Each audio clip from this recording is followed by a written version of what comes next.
What up, what up, what up? Welcome to the Sperm Donor Show. I'm savvyjinx sitting alongside the Painter and the Twig. What up, fellas? Not much. As always. Week's going good. How was your weekend? Anything special, eventful happening? Nothing? Not really. I talked to the ex and her douche. Oh, man. I So- needed my own douche on a Our leash. douche. Yeah. More drama? No. Nice. Actually, I kept it to the point. Just, he kind of rolled over. Big pussycat. What do you mean? Over, like Or should I bend just over? say big pussy? Yeah, you don't have to put the cat in. We know. Big flapping douche. No, yeah. Mhm. I basically told him how it was with my daughter. You don't discipline her. You don't touch her. Nice. You know, and if it has to do with me and the ex, you stay the fuck out. Mm-hmm. And if it has to do with my daughter, you have no business in it. Yeah.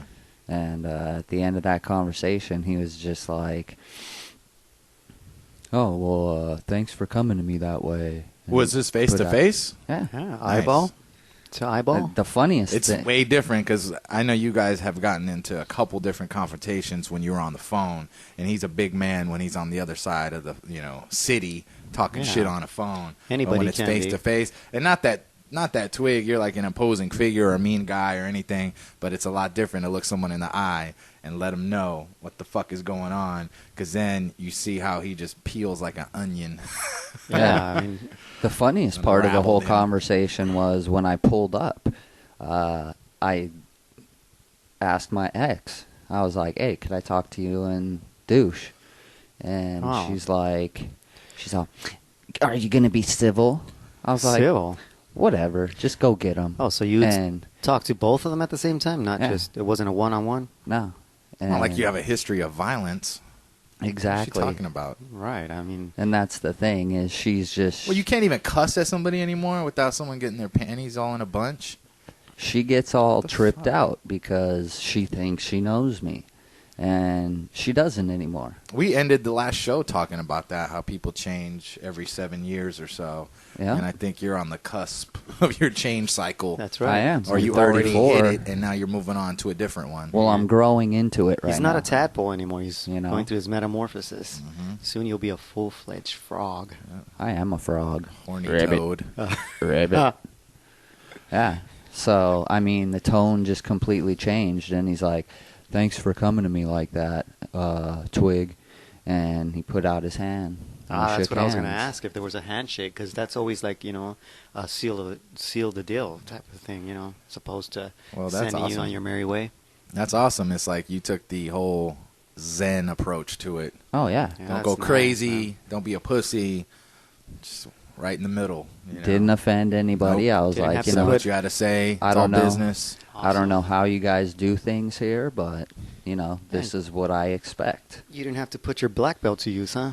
Nope. It's nice. Or my shotgun, or my tennis racket, or my hatchet. So, Well, I mean, just talking about your ex-wife and the guy she's dating now, it's just amazing. Like when I look back at the women I've dated, there's been some great women, been some horrible women, and the horrible women have always shown me what I don't want in a mate or don't want in a girlfriend. I went to a birthday party this weekend, and it was a ghetto party. It was at a park, first of all, which is always a red Right. flag of ghetto-ness. But Use charcoal. it made me realize that I grew up poor because we had a lot of parties at parks, but it was a bad party. The food wasn't ready for 3 hours. Everything was just lagging. There was no food. It was just a weird situation. The hostess of the party, she's a single mom. This is a 6-year-old's birthday party. It's a classmate of my daughter's, and so we'll go. You know what I mean? It's close. It's all local. We'll show, hopefully when my daughter has a party or something like that, these kids will show up too, because there was only a few kids from her class or from his class that showed up, which is kind of sad, what I mean? But the school year just started. It's a new thing. It's not like he has a Yeah. lot of friends. Yeah. But when I went to that party and how bad it was, it made me appreciate all the good parties that I've been to. And I think that's the same thing in everything. Like Yeah. right now we're celebrating our 10th sperm donor show. Oh, that's right.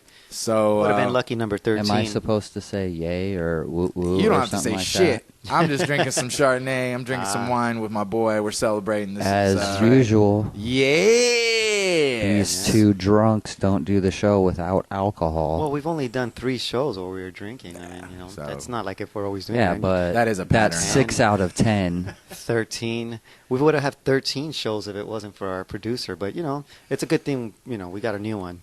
So back to what you were saying about you dealing with your whole ex-wife and her new step douche is is you realize now what you don't want in a woman. Exactly.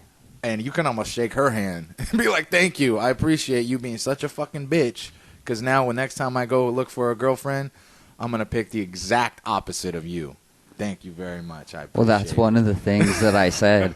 It was funny when my boys' tennis team won their league championship, is I went to her and I thanked her. And I said, thank you for leaving so that I could focus my attention on the things that really mattered, like my boys' tennis team, and the difference really showed. Well, yeah, because you went undefeated, got your league championship, and now you're kind of an assistant?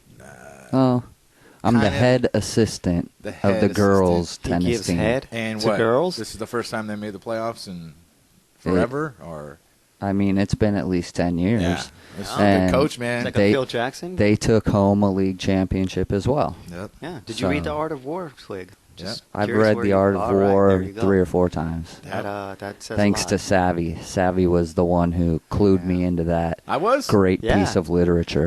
You were too. I kind of knew about it, but you're the one that brought it to the forefront. I remember you telling me about it. The foreskin or the forefront? forefront. Oh, Well, okay. it's crazy how Forefront. everything works out because I read the Jordan Rules, and Twig let me borrow that book.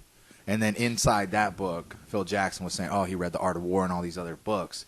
So from there, I got The Art of War, read it, and gave it to you guys because I thought it was great also.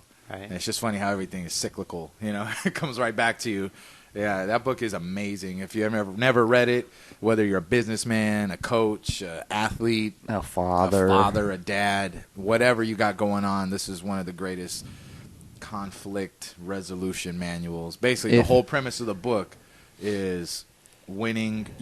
In order to win, you don't need to destroy your opponent. Right, I and- mean, that's one of the And main also concepts. to win, you sometimes have to surrender certain things. Exactly. Or sometimes to win, you got to look weak. Well, I just like the to fact throw that- them off. Suck them in. you don't have to destroy your opponent to win. It's kind of like a hustle. It's like when a Right. guy's playing pool, Tom Cruise in The Color of Money, you want to lose your first couple matches. That's right. You You want wanna to look weak. Give them confidence. Yeah, and let them think that you're just lucky. Right. And the philosophy behind it too is that if you did kill your opponent, then you couldn't have some kind of subservient. Well, yeah, I mean, you take their assets, whether it's their land Right. or their Their equipment, crops. their food, Yeah. the soldiers The- themselves, their slaves. services, that's what yeah. I mean. You don't want to kill your opponent. You want to just You want it to victory flip. isn't destruction, basically. Right. If you kill your own opponent, then ultimately you're going to have to use some of your people Resources, yeah. or resources as slaves and And if you kill your opponent, who are you going to fight? It's just boring. You have nobody else to fight. yeah. I mean, it could be applied to everything. I mean, poker. Me and Twig play basketball every Sunday, and Instead of going to church, we adopt. We do that after. you guys adopt children. No, we adopt the practices of The Art of War to our basketball game. As corny as that sounds, it's just easier to attack when you're uphill. Oh, right. Go where I- they're not. Go I like where that. the- I love that idea. Go where the opponent is not. I mean, that's the most simple concept in all of sports. I'm open. Pass me the ball. That's right. But how do you get open? Yeah. How do you do it? So, that book, go read it. It's amazing. Yeah. Sun Tzu. If you can open your mind and comprehend what it's saying, it will be worth the $3.95 investment. I agree because Seriously. I think any meager mind out there would not grasp the concept of that book. They'd easily put it down and dismiss it. Well, it Yeah. is kind of difficult to understand. I mean, that's why the Right. book I had the The translation. English translation and the concepts and the morals behind